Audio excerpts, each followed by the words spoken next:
bom dia. Primeiro, deixar bem claro aqui que eu estou num momento de bastante emoção ao participar de um evento como esse, né? Levando em consideração como a minha chegada na Unirio e o momento em que eu pude conhecer Maria Luísa Sequin, de fazer parte do grupo, né, de estudos com ela, ser orientado por ela, mudou muito a minha vida e ampliou muito a minha capacidade, não só de percepção de mundo, mas também de valorizar aquilo que eu já realizava no meu dia a dia. E eu vejo que esse movimento hoje ele é extremamente importante. Quero falar um pouquinho sobre isso, né? Sobre como eu encaro o cotidiano como um recorte teórico, político, epistemológico, metodológico e a possibilidade do cotidiano ser uma ferramenta de valorização da docência, né? Então, de onde eu estou partindo? Estou partindo da premissa que nós temos vários colegas aí, vários profissionais de educação que estão no dia a dia em sala de aula, tentando desenvolver uma coisa que hoje eu entendo como falsa, que representa a possibilidade de controlar aquilo que acontece em sala de aula, né? Isso, para nós aqui do Rio de Janeiro, as pessoas costumam chamar de quem tem controle de turma. O professor que tem controle de turma e consegue desempenhar essa ação. Então, eu destaquei em vermelho ao longo da apresentação algumas das coisas que eu fui aprendendo nesses últimos anos de 2017, e todas elas foram muito chocantes para mim, porque foram de encontro àquilo que eu estabelecia como regra, como verdade. Então, antes de mais nada, afirmar que é impossível controlar o que acontece em sala de aula, né? E essa frase é do Cotidiano Indomável, eu ouvi esse ano, na Amped, em João Pessoa.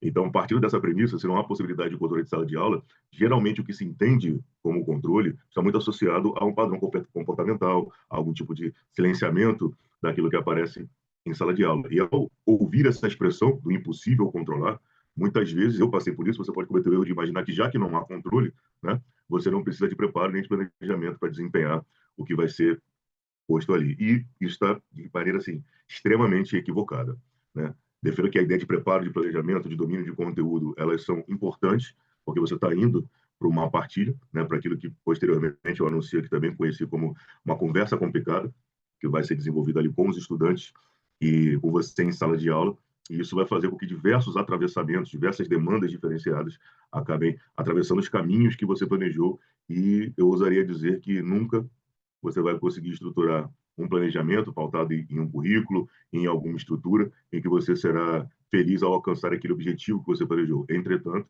eu também afirmo que esses outros lugares em que você chega partindo desse ponto, com certeza serão mais interessantes e vão ser muito mais amplos do que o que você planejou, né? E aí, nesse sentido, o primeiro autor que eu conheci, um aluno, foi o Sertor, o que me chama a atenção no trabalho do Sertor, não só no trabalho do Sertor, mas no trabalho de diversos autores que a Luiz nos apresentou aí nos grupos de pesquisa que nós fazemos parte, antes do GPPF, agora o concurso, como os diálogos construídos, né, os diálogos que a gente tem a possibilidade de construir com esses autores, eles são muito frutíferos.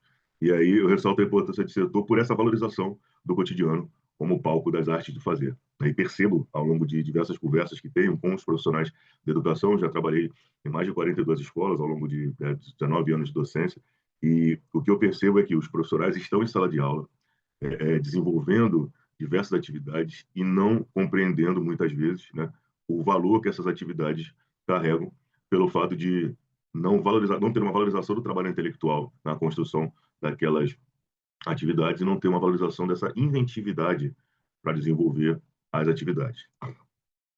Esse recado ele é muito importante, né? Atenção docente, o que você faz em sala de aula é a construção de conhecimento socialmente válido. Essa capacidade inventiva, criativa, com a qual nós estamos lidando com as demandas que atravessam o nosso dia a dia, isso é construção de conhecimento socialmente válido. Dentro desse recorte, por que escolher o cotidiano, né, como recorte? Porque no cotidiano, as ações do dia a dia elas estão manifestas, muitas vezes, por questões, né, que a gente vive toda essa pressão atual no recorte neoliberal de sequestro do tempo, a gente acaba muitas vezes automatizando as relações sem perceber essa capacidade criativa, né, até porque, né, a gente está dentro de um cotidiano, um recorte cotidiano profissional extremamente precarizado, né?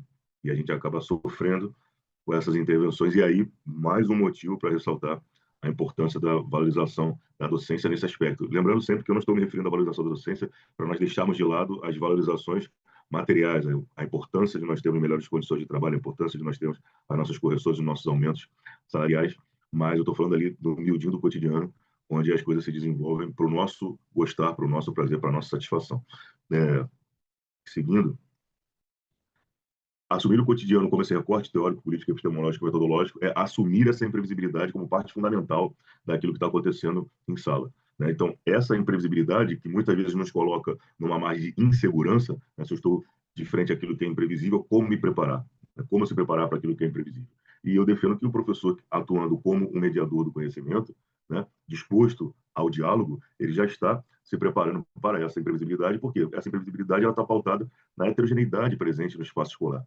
A gente vive classificações distintas do espaço escolar e muitas vezes tendem a uma ideia de homogeneização. Né? As pessoas, acredito eu, que por terem grande parte dela experiência com a escolarização, eles têm nas suas cabeças as ideias de como uma escola deve funcionar e a que uma escola deve servir. Então, quando você tira a escola dessa caixa e bota a escola com uma grande multiplicidade de possibilidades, isso traz uma margem de insegurança e muitos não vão saber lidar com essa questão. Né? A própria ideia de rede educacional também, rede estadual, rede municipal, né? Você percebe que as escolas em si, muitas vezes dentro da própria estrutura, basta você observar, por exemplo, uma escola de 3 turnos, a própria escola em si funciona de maneira completamente diferente ao longo do dia.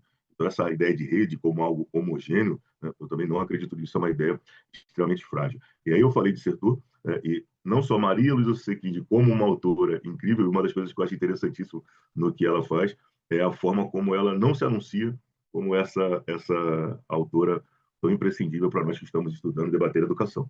Né? Então, ela apresentou Nilda Alves, Inês Barbosa, Leonardo Nolage, Conceição Soares, Michel Sertor, William Paina, né, tantos outros, Cláudio Ferraz, Carlos Ferraz e tantos outros autores, e ela mesma, né, com uma obra incrível, que baliza muito os debates e discussões, e sempre interessante a ação de não encerrar o conhecimento em si, né? Mas representar literalmente um ponto, um trampolim, um ponto de salto, para que você possa, como eu pus aí no final, potencializar a relação que você vai estabelecer com as suas experiências e práticas. E para mim isso é o mais importante. Né? A escolha do cotidiano como recorte, na minha perspectiva, é super importante, porque você escapa da armadilha de estar preparando alguma receitinha de bolo, alguma coisa específica, alguma metodologia super eficaz e imbatível que todos vão reproduzir. Não. É você observar o seu cotidiano como recorte, é você saber tecer e enredar os saberes das suas experiências e práticas. O mais importante, construir essa relação antes de estabelecer os diálogos com os autores. Né? O diálogo com o autor é o que você vai buscar depois, e é por isso que eu reitero a importância do relato. Né? O relato é importante por quê? Porque o relato ele é fundador do processo. O relato ele está criando lugares, criando espaços a partir daquilo que você viveu, daquilo que você sentiu. Então, estabelecer esse relato vai fazer, com certeza, você, profissional da educação que não tem ainda esse hábito, rever o seu cotidiano, perceber o quanto de construção de saberes, construção de conhecimento está acontecendo ali no seu dia a dia. Né? A gente sabe que existe toda a pressão dos currículos, que muitas vezes são tidos como escriturísticos, e aí falar que o currículo é escriturístico e falar que o currículo é a base ou que tem que partir de uma base não vai fazer com que ele seja isso. Né?